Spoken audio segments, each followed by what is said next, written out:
वक्फ संशोधन विधेयक की समीक्षा कर रही संयुक्त संसदीय समिति मध्य प्रदेश वक्फ बोर्ड से नाराज है।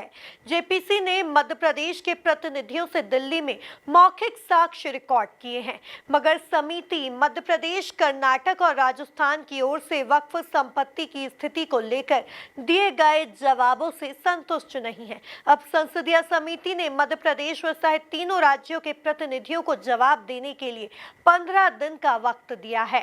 देखिए ये खास रिपोर्ट। देखिए, मध्य प्रदेश वक्फ बोर्ड में 15,002 वक्फ संपत्तियां या कहे कि वक्फ औकाफ इंदराज है और उनसे संबंधित जो भारत सरकार द्वारा जॉइंट पार्लियामेंट्री कमेटी बनाई गई है, उनके द्वारा जो भी प्रश्न किए जाते हैं तो उसके उत्तर देने का हम लोग यहाँ से प्रयास करते हैं। ये बात बिल्कुल सही है कि जो पुराने रिकॉर्ड हैं वो रिकॉर्ड जिस तरह से प्रॉपर होना चाहिए कि आपके पास संपत्तियां सर्वे से कितनी आई, आपके पास गजट नोटिफिकेशन से कितनी आई, आपके पास किसी के द्वारा दान पत्र के माध्यम से अर्थात कि वक्फ नामे के अनुसार कितनी आई, इन सब में कहीं ना कहीं जो पहले संकलन था वो प्रॉपर नहीं था। लेकिन हमने इन सबको संकलित करके और पूरी जानकारी देने का हम लोग प्रयास कर रहे हैं और मुझे लगता है कि आगे भी हम इसको पूरा दुरुस्त करते हुए सारी जानकारियां आगे पहुंचाएंगे।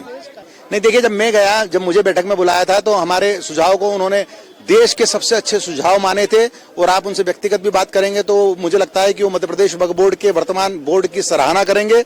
लेकिन अभी जो आप बता रहे हैं, यहाँ अधिकारी लोग गए थे या मैं उसमें अपेक्षित नहीं था, अधिकारी जो लोग गए थे उनके माध्यम से कोई बात पहुंची और जिससे वो संतुष्ट नहीं हो तो वो जब प्रश्न दोबारा करेंगे तो मैं खुद उसमें सीधे इन्वॉल्व होऊंगा और समस्त जानकारियां देने का पूरा प्रयास करूंगा। अधिकांश संपत्तियों पर लोगों के अवैध कब्जे हैं, समाज के ही लोगों के 99% संपत्तियों पर कब्जे हैं। हम लोग लगातार प्रयास कर रहे हैं कि वो कब्जे हटे। आपने देखा होगा कल भोपाल में हमने जो इस्तीमा स्थल भरता है, उस इस्तीमा स्थल पर जो दुकानें लगती है उन दुकानों का वेरिफिकेशन तक नहीं होता है कि ये दुकानदार कौन है, ये भोपाल के हैं, मध्य प्रदेश के हैं, देश में किस हिस्से से आते हैं, ये लोग सही है या गलत है, कोई अपराधी तो नहीं है, कोई गलत गतिविधि में तो नहीं है।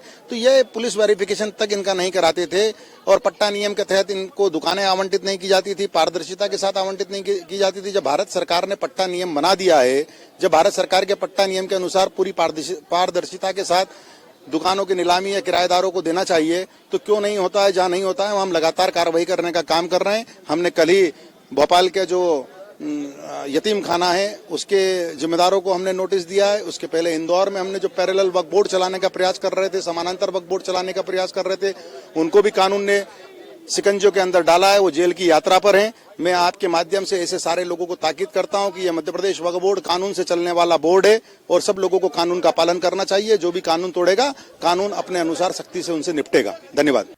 नहीं तो वक्फ बोर्ड के लोग ये कह रहे हैं कि अगर किसी जानकारी से वो संतुष्ट नहीं है तो हमें लिखकर भेज दें, हम उनको जानकारी का उत्तर भेज देंगे।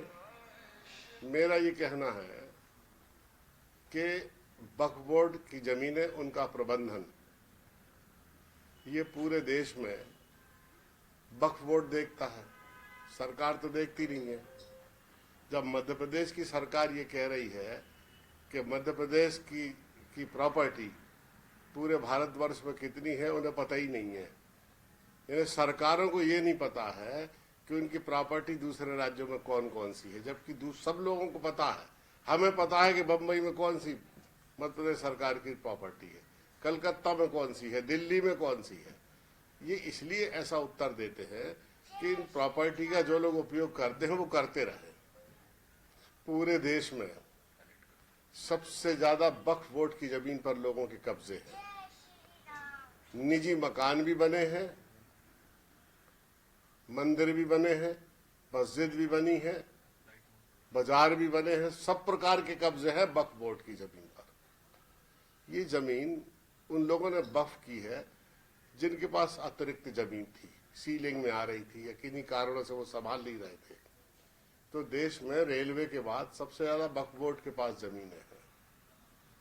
यहाँ विभाजन के बाद जो भारत की जमीन छोड़ के पाकिस्तान लोग गए, उन्होंने भी जब लौटे नहीं तो अपनी जमीन को वक्फ कर दिया, दान में दे दिया, तो वो भी वक्फ बोर्ड के अंतर्गत आ गई। इस तरह से रेलवे के बाद सबसे ज्यादा जमीनें वक्फ बोर्ड के पास है।